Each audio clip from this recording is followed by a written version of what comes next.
Bonjour tout le monde. Donc merci à tous d'être là aujourd'hui pour ce webinaire. Donc le but en fait de ce webinaire aujourd'hui, c'est finalement d'essayer de voir de quelle manière vous pouvez satisfaire vos visiteurs pour augmenter donc ce qu'on appelle la Customer Lifetime Value en leur proposant donc différents moyens finalement d'interagir avec votre site. Donc, très simplement, avant de commencer, qui sommes-nous? Donc, nous, en fait, on est une solution qui aide les e-commerçants à augmenter leurs ventes en proposant à chaque visiteur de leur site les bons produits au bon moment. Et c'est une manière très simple, finalement, de faire des campagnes marketing personnalisées sans finalement déranger vos équipes IT puisque nous avons une solution qui se met en place très facilement. En quelques mots, donc nous on est une entreprise qui a été fondée en 2011. On travaille avec plus de 15 000 clients et on est une équipe de 60 personnes. Et aujourd'hui donc je vous parle depuis nos bureaux de Berlin. Voici quelques-uns des clients avec lesquels nous travaillons. Donc en fait dans toute verticale confondue, ça peut être autant du meuble que finalement du textile en ligne. Pour nous, ce qui est important, c'est de vous aider en fait à connaître les attentes de vos visiteurs en leur proposant les bons produits au bon moment. Donc pourquoi sommes-nous là aujourd'hui? Bon, on le sait tous, l'e-commerce est grandissant et c'est pour ça que nous sommes là, mais aussi ça devient de plus en plus compétitif. Et vos visiteurs font de plus en plus d'achats en ligne, ce qui est une bonne nouvelle, mais les cycles d'achat sont de plus en plus longs et le trafic finalement devient de plus en plus cher. Euh, mais quel est le vrai problème finalement? C'est que les e-commerçants ne s'adaptent pas assez vite aux attentes de leurs clients. Alors, euh, alors que la plupart finalement des e-commerce se focalisent pour attirer du nouveau trafic, donc en ce moment environ 90% des budgets sont alloués au budget d'acquisition, euh, alors que finalement euh, uniquement 3% de vos visiteurs rapportent du revenu. Et finalement, nous, ce qu'on propose, c'est pourquoi pas, en tout cas, essayer de se focaliser, alors bien entendu, sur l'acquisition de trafic, mais du bon trafic. Et essayer de rendre vos clients des clients qui sont loyaux et qui parlent de votre marque à d'autres. Et que se passerait-il si finalement on arrivait à retenir ces 3%, ces magiques 3%, et comment on peut faire pour en trouver plus. Donc, qui sont-ils, d'où ils viennent, euh, qu'est-ce qu'ils aiment et comment ils se comportent sur votre site. Et de quelle manière puis-je trouver d'autres visiteurs. Donc, vous avez déjà aujourd'hui toute la donnée dont vous avez besoin pour optimiser finalement le parcours client sur votre site. Mais là, la question qui est la suivante, c'est que est-ce que vous utilisez ces données correctement afin d'augmenter votre Customer Lifetime Value? Donc, le sommaire pour ce webinaire d'aujourd'hui, dans un premier temps, donc, on va essayer de voir les attentes de vos clients et comment les e-commerçants peuvent s'y adapter. On va ensuite parler d'une solution donc, qui a fait ses preuves, donc, qui est la personnalisation, pourquoi et comment ça marche. Et ensuite, on va parler du modèle qu'on appelle le modèle accro, qui en fait consiste à attirer, convertir, retenir et optimiser. Et avec cela, on va vous montrer donc quelques exemples d'utilisation. Donc, les clients, on l'a dit tout à l'heure, ont de nouvelles attentes. Les parcours d'achat deviennent extrêmement complexes mais en même temps, vos visiteurs, ils espèrent finalement et ils attendent une expérience d'achat qui est ultra simplifiée et aussi agréable. Donc, vous le savez tous, on vit dans un monde donc hyper connecté. Je connais personne qui utilise uniquement son ordinateur pour faire des achats, ou en tout cas qui ne va pas euh, sur un site web à la fois avec son ordinateur ou via son mobile ou via sa tablette. Et d'ailleurs, 70% donc des personnes euh, font ça de cette manière-là. Donc, les clients, 42% d'entre eux recherchent en ligne, achètent aussi hors ligne. Ils vérifient tout le temps, en tout cas très souvent à 43%, les prix en ligne tout en étant dans le magasin. Et 20% récupèrent en magasin leurs achats qui ont été faits en ligne. En fait, ça dépend aussi beaucoup du site, si le site le permet. Pour donner encore quelques chiffres par rapport finalement à tout ce qui est social media. Donc 43% sont encouragés à réaliser un achat après avoir vu un produit sur les réseaux sociaux. Et 44% d'entre eux considèrent que les réseaux sociaux, c'est une source fiable finalement pour voir si un produit est performant ou non et en savoir plus sur les recommandations de ce produit. Et il s'avère qu'en fait, aujourd'hui, vous n'êtes plus en compétition pour de l'espace publicitaire, mais vous êtes en compétition finalement pour de l'attention. Et pour capturer l'attention de vos visiteurs, vous devez offrir finalement la meilleure expérience d'achat possible. Et finalement, on s'aperçoit que la personnalisation, elle n'est pas forcément comprise par ceux qui en bénéficieraient le plus, et surtout, de quelle manière on pourrait utiliser cette personnalisation pour augmenter, on en parle depuis tout à l'heure, la Customer Lifetime Value, donc la durée de vie de vos visiteurs, sur votre site en tout cas. Donc, pour parler d'une solution qui a fait ses preuves, et la manière dont cela fonctionne. Donc, ce qu'il faut savoir, c'est que la donnée et les données finalement sont analysées de manière continue sur votre site par des algorithmes qui sont auto-apprenants et qui sont capables finalement d'identifier des relations complexes à la fois entre vos visiteurs, mais aussi entre vos produits, tels que la marque de vos produits, les différents tags que vous leur avez associés.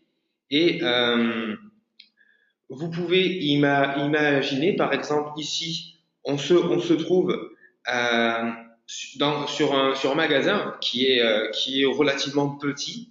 Et ici, c'est tout ce qui se passe, si vous voulez, sous le capot. Donc, en fait, les algorithmes qui sont auto-apprenants sont capables donc d'identifier des relations avec des produits. Et c'est quelque chose, bien sûr, qui se met à jour de manière continuelle. Donc, imaginez, puisque ça, c'est un tout petit magasin, si on est sur un magasin où il y a des milliers de produits. Alors, du côté e-marchand, par contre, en tout cas, ça n'a pas l'air aussi compliqué que ça, bien au contraire. Donc, par exemple, pour parler d'Amazon, donc eux, ce sont les pionniers dans la personnalisation. Ils ont depuis le début utilisé des algorithmes de personnalisation ultra performants pour identifier les différents comportements de leurs visiteurs. Donc ici, on a un exemple de personne, par exemple Isaac. Lui, c'est un nouveau père de famille, par exemple. Il est en train de regarder des habits pour sa petite fille. Pendant ce temps, il y a Lottie sur le côté qui, elle cherche des produits complètement différents. Elle veut se trouver en Europe, par exemple, pour sa soirée du week-end. Donc, Amazon est capable d'augmenter le panier moyen de leurs visiteurs en analysant et en comprenant finalement les différences entre Isaac et Lottie, en tout cas leurs différences dans leurs intentions d'achat et leur comportement. Et ainsi, il les traite Amazon traite ces visiteurs-là de manière unique. Et le résultat, ben, il est clair, c'est un taux de conversion moyen de ce mastodonte qui est à 13%. Et bien entendu, des visiteurs qui sont satisfaits et qui reviennent euh, très très souvent. Alors, comme on peut le voir, Amazon, ici, donc ils ont ben, une approche qu'on pourrait qualifier de holistique sur la manière dont ils appréhendent le tunnel d'achat de leurs visiteurs et la stratégie avec laquelle ils utilisent la donnée. Donc, ils personnalisent le parcours d'achat, que ce soit sur email, sur réseaux sociaux, au sein même de leur e-commerce. Euh, alors, si jamais vous, par exemple, personnalisez seulement quelques points d'accroche du parcours d'achat de vos clients, ben, le risque finalement est de perdre des opportunités d'achat, mais aussi des opportunités d'apprentissage sur les différents mécanismes d'achat de vos visiteurs. Et toutes ces données-là, vous les avez. Mais si ces parcours-là ne sont pas personnalisés, ben, vous vous privez finalement de nombreuses opportunités. Donc, n'hésitez pas tant que possible à euh, personnaliser tous vos points d'approche avec vos clients et commencer finalement à construire ben, une compréhension globale de vos visiteurs de manière automatique et prédictive en fonction donc de ce qu'ils vont acheter, quelle que soit la provenance de votre visiteur. Et c'est une fois finalement que cette journée, ce parcours d'achat est automatiquement euh, personnalisé que vous commencez à dépasser finalement les attentes de vos clients. Donc, comment utiliser le modèle accro pour augmenter votre customer lifetime value et quels sont finalement les meilleurs exemples d'utilisation. Donc, premièrement, commençons par attirer des visiteurs sur le site parce que c'est vrai, c'est primordial. Alors, on l'a dit tout à l'heure, qu'il y a 90% du budget en général dépensé pour attirer du trafic. C'est important, c'est sûr, mais comment attirer le bon trafic?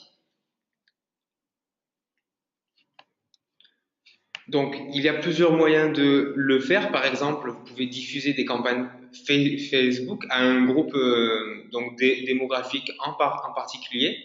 Soit vous pouvez aussi cibler des clients potentiels, donc qui ne sont jamais venus sur votre site, mais qui ont un profil similaire à votre base d'acheteurs. Alors, on pourrait prendre l'exemple d'un site qui s'appelle, donc un site suédois qui s'appelle Eton.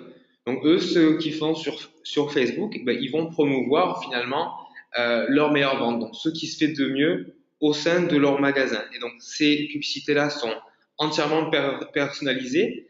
Donc Eton finalement utilise le pouvoir de la big data et s'assure que ce processus-là soit fait de manière automatisée. Et par exemple, ces produits-là, ils seront aussi, on est capable aussi de prendre en compte les produits qui sont par exemple en rupture de stock. Et donc ensuite, donc comment convertir le trafic, donc le C du modèle accro. Donc ce qu'il faut se rappeler, c'est que ben, les visiteurs, ben, ils se laissent quand même facilement distraire et ils peuvent se retrouver à tout moment sur le site d'un concurrent. Et ceux qui veulent, c'est en fait leur aider à trouver, les aider à trouver ce qu'ils recherchent dès qu'ils arrivent sur votre site, peu importe leur provenance, si ce sont déjà des visiteurs fidèles ou si c'est la première fois qu'ils viennent sur votre magasin. Donc, nous allons voir comment convertir ces visiteurs. Donc, vous pouvez diffuser des campagnes de recommandation produits en ligne afin donc de les guider vers les produits cohérents. Et vous pouvez aussi engager avec eux sur les réseaux sociaux avec des produits qui ont été sélectionnés pour eux en fonction de leur comportement. Il y a d'autres moyens aussi de les convertir. C'est par exemple les pop-up ou alors des campagnes d'emailing. Donc on va voir tout ça un peu plus en détail pour ce qui est des campagnes donc, de recommandation. On peut prendre l'exemple de Zalando. Donc, on peut voir que eux, ils s'écartent un petit peu du modèle Amazon. En fait, eux, ce qu'ils ont fait, c'est une page qui est totalement interactive, qui incite en fait donc le visiteur à dire s'il aime ou s'il l'aime pas. Donc, il interagit directement avec le magasin et ça combine aussi de la personnalisation, donc des produits qui sont basés sur les préférences de chaque client. Et donc ceci finalement permet au magasin de s'adapter tout le temps et de montrer toujours des nouveaux produits. Ensuite, on peut parler une nouvelle fois des tonnes. Donc, ils excellent dans l'art des ventes croisées. Par exemple, ici, lorsque je consulte une chemise, on va me montrer ce que les autres personnes, donc ce que les autres visiteurs comme moi ont fini par visionner. Et pour ce qui est de la vente croisée, on peut aussi montrer des produits complémentaires, ceux qui ont souvent été achetés avec cette chemise-là.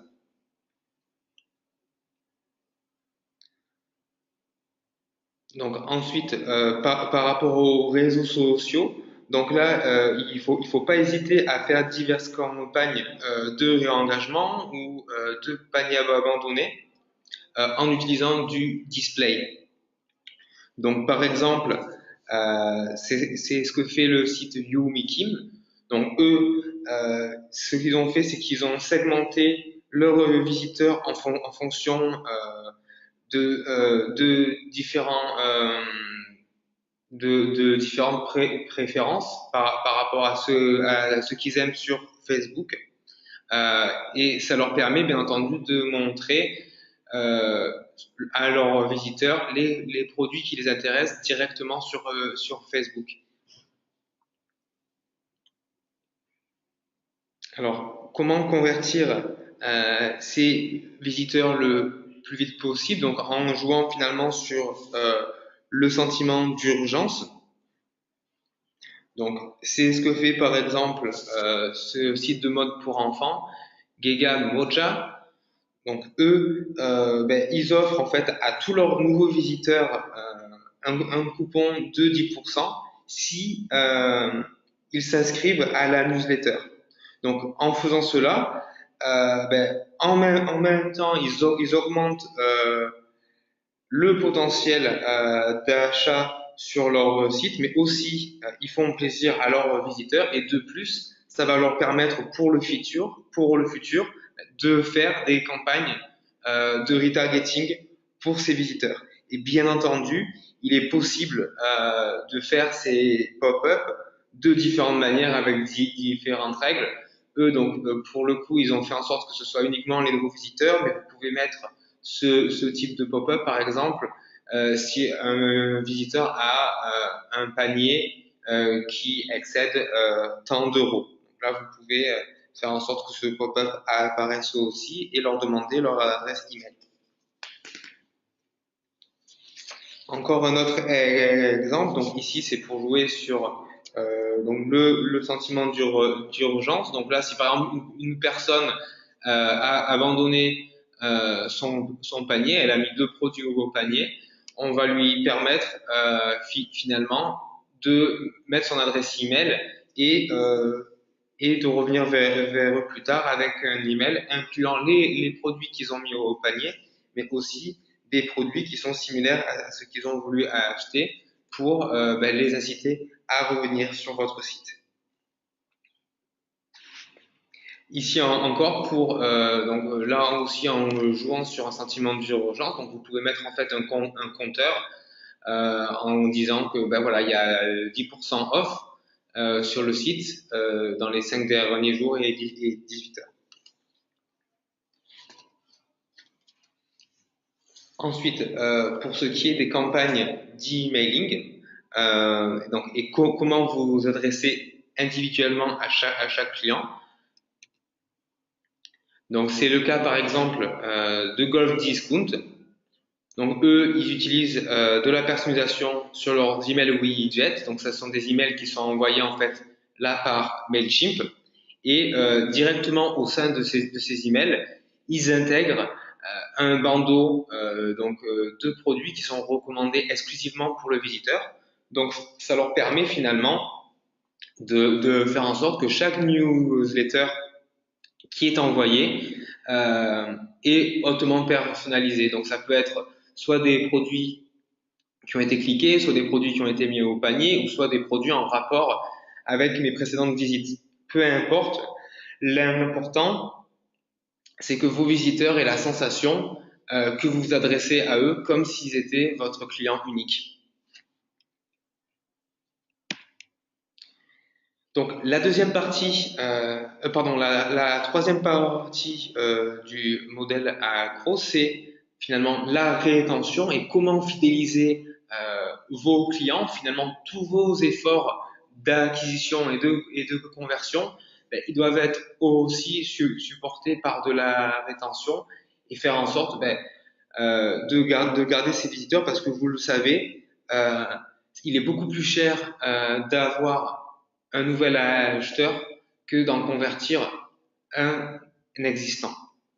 Donc il y a des techniques toutes simples pour augmenter votre taux de rétention. Donc on va voir ça dans différents exemples. Donc par exemple un email de suivi automatisé pour mettre les produits qui ont été vus précédemment ou en rapport avec ce que j'ai vu. Et ça peut permettre aussi aux clients de continuer leurs achats où ils ont laissé. Donc ils peuvent revenir grâce à cet email. Et vous avez aussi la possibilité de faire revenir des clients via des emails qu'on appelle We Miss You. Donc c'est des emails de relance parce qu'ils n'ont pas visité votre suite depuis un certain temps. Donc comment mettre en place ces campagnes? Donc, par exemple, le site Organic Search, donc eux, ils ont déjà ils ont fait un visuel qui est attractif. Donc eux, ils leur envoient un email avec des produits qui sont en rapport avec ce que le visiteur a vu. Donc c'est complètement personnalisé en fonction de leurs achats et on leur montre aussi des produits que d'autres visiteurs ont aimés. Ensuite, d'autres types d'emails qui sont les emails d'abandon de panier. Donc, on peut parler du site français Melvin et Hamilton. Donc, eux, ils sont spécialisés dans la vente de chaussures en cuir.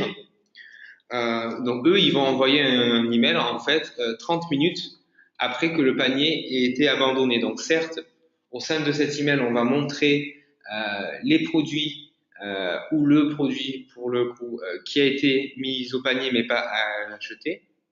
Et ensuite, on va essayer d'inspirer ce visiteur avec soit les produits qu'il a considérés et qu'on pense en fait qu'il a beaucoup de chances d'acheter, et on va montrer des articles que finalement ont une forte corrélation avec le produit qui a été abandonné donc dans le panier. Donc on va montrer ici des boots qui sont similaires à celles qui intéressent le client. Ensuite, autre type d'email. Donc là, encore du Melvin et Hamilton. Donc on peut féliciter le service des emails de Melvin et Hamilton qui font visiblement un bon boulot parce qu'ils font aussi les emails We Miss You. Donc comme je l'ai dit tout à l'heure, finalement c'est un email pour vous permettre de reprendre contact avec vos anciens clients, peut-être des clients qui sont venus sur votre boutique il y a 3 mois, et vous pouvez leur montrer des produits qui sont en rapport avec leurs intérêts, en tout cas avec l'intérêt qu'ils ont manifesté tout au long de votre relation avec eux finalement. Et on va leur montrer aussi les produits qui cartonnent en ce moment au sein même du magasin pour les inviter à vous redonner une petite visite sur votre site. Ensuite, pour ce qui est de la partie optimisation, donc il est vrai que attirer est important, convertir est primordial et retenir est un moyen facile finalement d'augmenter vos ventes en ligne. Et pour faire de l'optimisation, il faut simplement euh, regarder consciencieusement tous ces KPI. Donc on peut parler par exemple d'une analyse KPI directement dans le dashboard de Nosto. Donc on peut voir ici le nombre de visiteurs en ligne, mais aussi les dernières analytics.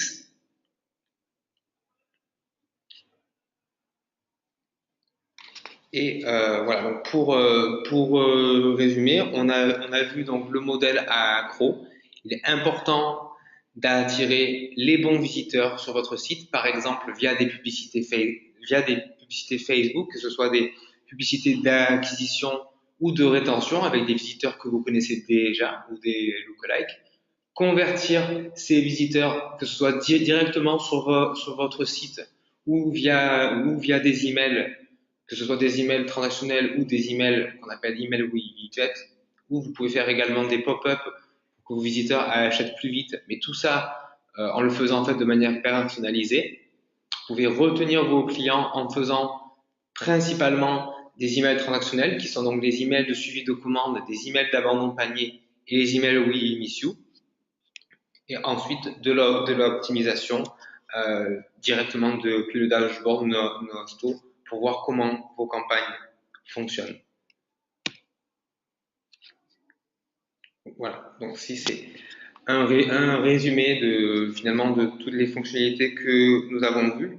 Avant de passer finalement à la FAQ, c'est simplement pour dire que Nosto voilà, est une solution qui peut permettre tout ce que l'on vient de voir dans ce webinaire et qu'il est très simple de commencer, soit en installant directement le module sur votre plateforme, soit en contactant directement Nosto pour qu'on vous aide à mettre en place la solution. Voilà, est-ce qu'il y a des questions ?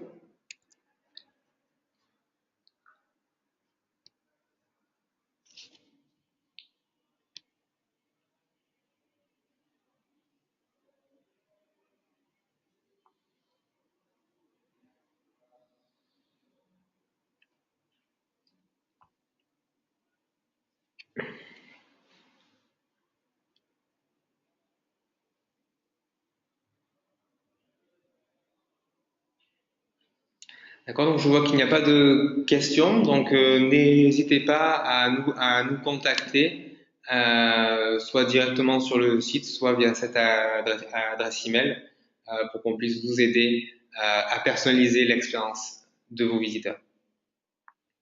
Merci.